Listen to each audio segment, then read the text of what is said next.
சிவபுராணம். ரிஷிகளின் கூற்றில் உண்மையை உணராத மேனை தேவி. மயக்கமற்ற மேனை தேவியை கண்டு நாரதர் அதிர்ச்சி அடைந்தார். சிறிது நேரத்திற்கு பின்பு கண் விழித்த மேனை தேவி தாம் ஏமாந்து விட்டோம் என எண்ணினார்.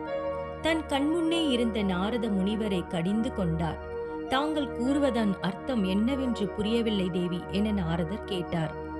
என்னவென்று தங்களுக்கு புரியவில்லையா நாரதரே? எங்களின் இந்த நிலைக்கு நீரே காரணமாவீர். அந்த ஆண்டியான சிவபெருமானுக்கு பணிவிடை செய்ய தன்னுடைய மகளை அனுப்ப சொன்னதும் யாவரும் அடையாத கீர்த்தியை அடைந்தோம். எங்களை மட்டும் ஏமாற்றாமல் எங்களின் மகளின் வாழ்க்கையும் வீண் செய்துவிட்டீர்கள்.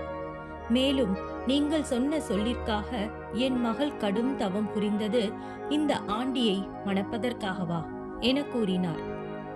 மேலும் என் மகளை மனம் பேச வந்த ரிஷிகளும் அவர்தம் மனைவிமார்களும் எங்கே? அன்று என்னிடம் இந்த ஆண்டியை பற்றி அவ்வளவு உயர்வாக பேசியவர்கள் அவரின் தோற்றத்தை பற்றி உரைக்காமல் இருந்து விட்டீர்களே என கூறிவிட்டு தன் பதியானவரை கண்டு அவரிடம் முறையிட சென்றார் மேனை தேவி. தன்னுடைய மனைவியான மேனை கண்ணீரில் நீர் வடிய மிகவும் சோகமுற்று இருப்பதாக அறிந்த இமவான் மன்னன் தன் மனைவியின் அருகில் சென்று அவருடைய கண்ணில் வரும் நீரை துடைத்துவிட்டு, என்னவாயிற்று தேவி என மனைவியிடம் கேட்டார். சுவாமி, நாம் ஏமாந்து போய்விட்டோம். சற்றும் நம்முடைய மகளை மணக்க எவ்விதமான உடற்தகுதியும் இல்லாத அந்த விகார தோற்றம் கொண்ட சிவபெருமானுக்கு தம்முடைய மகளை மனம் செய்து வைக்க வேண்டாம். இத்திருமணத்தில் எனக்கு விருப்பமில்லை என்றும் உங்களின் விருப்பத்திற்காகவும் என் மகளின் எதிர்கால வாழ்க்கை மிகவும் சுபிட்சத்துடன் இருக்கும் என எண்ணியே இத்திருமணத்திற்கு சரியான நான் சம்மதம் அளித்தேன். ஆனால் தம் மகளை அந்த விகார தோற்றம் கொண்டவருக்கு மனம் செய்து வைத்தால் நம் மகளை நாமே பாழாங்கிணற்றில் தள்ளுவதற்கு சமம். மேலும் அவரை மணப்பதால் நம் குலப்பெருமை என்ன ஆவது என மிகவும் தோய்வான குரலில் தன் பதியானவரிடம் கூறிக்கொண்டு இருந்தார். தம்முடைய மனைவியான மேனை தேவி உரைப்பது எதுவும் புரியாமல் நின்றார் இமவான். ஏனெனில் தன்னுடைய மகளை மணக்கும் சிவபெருமானே இங்கு மிகுந்த அழகு கொண்டவராக காட்சியளிக்கின்றார். என்ன அனர்த்தம் இங்கு நிகழ்கின்றது என எதுவும் புரியவில்லையே என மனம் குழம்பிய நிலையில் இருந்தார் இமவான் மன்னன். நாரத ரிஷி இமவான் மன்னனிடம் பேச முற்படுகையில் மிகுந்த கோபத்துடன் இருந்த மேனை தேவி, நாரத முனிவரே, தாங்கள் எதுவும் உரைக்காமல் இருப்பது மிகவும் நன்று என கூறினார். மேனையின் பேச்சுக்களை கேட்ட இமவான் மன்னன், இது முறையற்ற பேச்சுக்கள் தேவி. அவர் அனைத்தும் அறிந்த முனிவர். அவரிடம் இதுபோல் உரைப்பது முறையன்று. மேலும் அவரிடம் மன்னிப்பு கேட்பாயாக என கூறினார் இமவான் மன்னன். அனைத்தும் உணர்ந்த இந்த நாரத முனிவரே என் மகளின் இந்நிலைக்கு காரணம் ஆவார் என கூறி, மேலும் நான் என்ன பிழை செய்தேன்? நான் ஏன் இவரிடம் மன்னிப்பு கேட்க வேண்டும் என மேனை தேவி கேட்டார். ரிஷிகளும், என்னவாயிற்று தேவி? ஏன் சுபமான நிகழ்ச்சிகள் நடந்து கொண்டு இருக்கும் போது தாங்கள் இவ்வளவு சோகமுற்று உள்ளீர்கள் என கேட்டனர். மேனை தேவியோ, வாருங்கள் ரிஷிகளே, இங்கு நடப்பது எல்லாம் சுபமான தருணங்களா?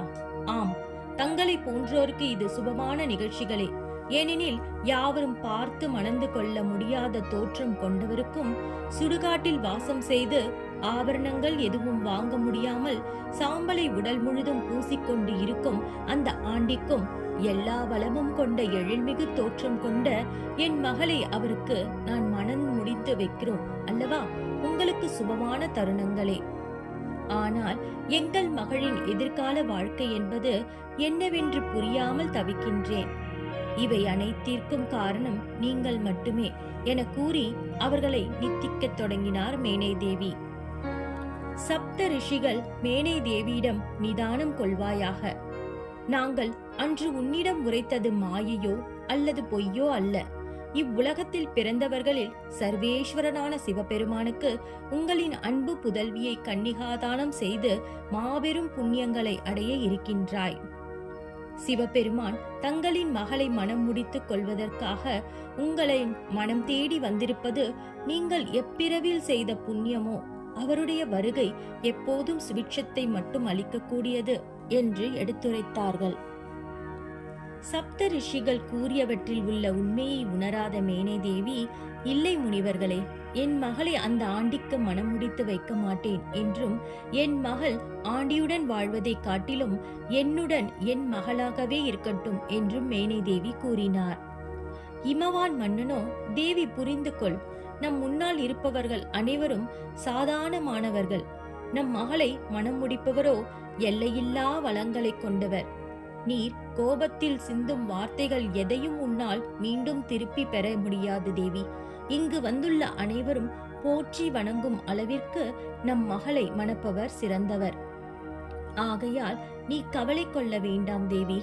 இத்திருமணமான சுபச்செயல் இனிதே நடக்க வேண்டும் என்றார். இவர்களின் உரையாடல்களைக் கண்டு பார்வதி தேவி அங்கு வருகை தந்தார். தன்னுடைய தாய் ஏன் தனது மகளின் திருமணத்தில் இவ்விதம் நடந்து கொண்டு இருக்கிறார் என புரியாமல் எதையும் உரைக்காமல் மௌனம் காத்து கொண்டு இருந்தார் பார்வதி தேவி. தன் கணவரும் தான் கூறியவற்றில் இருந்த உண்மைகளை உணராது இவ்விதம் பேசியது மென்மேலும் மேனை தேவியின் கோபத்தை அதிகப்படுத்தியது. இதற்கு மேல் பொறுமை கொள்ள முடியாது. இத்திருமணம் நடைபெற்றால் இதுவே என் கடைசி நாட்களாக அமையும் என கூறினார் மேனை தேவி. தன் அன்னையின் கூற்றுகளை கேட்ட பார்வதி தேவி மிகவும் அதிர்ச்சி அடைந்தார். அம்மா, ஏன் இந்த விபரீதமான எண்ணங்கள்?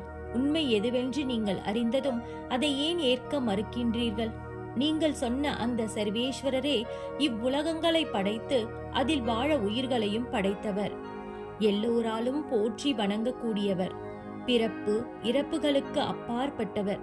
உன் மகளின் வாழ்க்கை சிறப்பாக இருக்க வேண்டும் என எண்ணிய தாங்கள் இங்கு வந்துள்ள தேவர்களின் இவரை விட சிறந்தவர் மற்றும் உயர்ந்தோரை உங்களால் அடையாளம் காட்ட இயலுமா?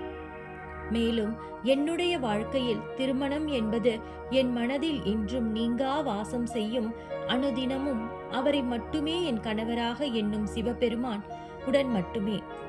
வேறு எவரிடமும் என் திருமணம் என்பது இல்லை. இனி உங்களின் முடிவுகளில் மட்டுமே என் வாழ்க்கை உள்ளது என்றார் பார்வதி தேவி. ஓம் நம சிவாய.